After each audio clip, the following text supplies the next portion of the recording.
De l'info de la matinale avec vous, Géraldine Vosner, bonjour. Bonjour Thomas. Ce matin, c'est la crise du logement qui s'invite dans la campagne. Avec Jérôme Chartier, conseiller de François Fillon, qui promet de réformer la fiscalité du logement pour booster la construction. 170 000 logements en moins en 5 ans par rapport à la période précédente. Ça, c'est le bilan de François Hollande. On aurait construit sous ce quinquennat 170 000 logements de moins que sous Nicolas Sarkozy, affirmation de Jérôme Chartier. Vrai ou faux, Géraldine ? Le gap est même plus élevé, Thomas. Si l'on se penche sur les mises en chantier, c'est-à-dire les logements qui sont vraiment sortis de terre pendant cette décennie, la différence est nette. Près de 2 millions de logements construits entre 2007 et 2012. Seulement 1 720 000 depuis. Donc la différence, en réalité, approche les 300 000. En fait, depuis 2012, la construction, oui, s'est ralentie. En dépit des promesses, 500 000 logements par an, c'était un engagement de campagne.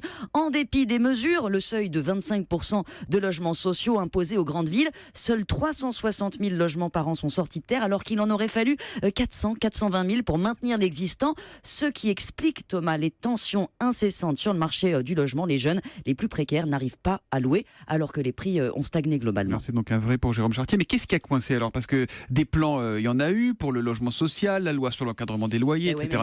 Sur la construction, ils ont eu le résultat inverse de l'effet souhaité. En 2009, pendant la crise, Nicolas Sarkozy avait lancé un plan de relance pour le logement. Doublement du prêt à taux zéro, incitation fiscale. Puis en 2012, virage intégral. Le prêt à taux zéro était vu comme favorisant les propriétaires. Donc on l'a limité, verdi, recentré sur les agglomérations.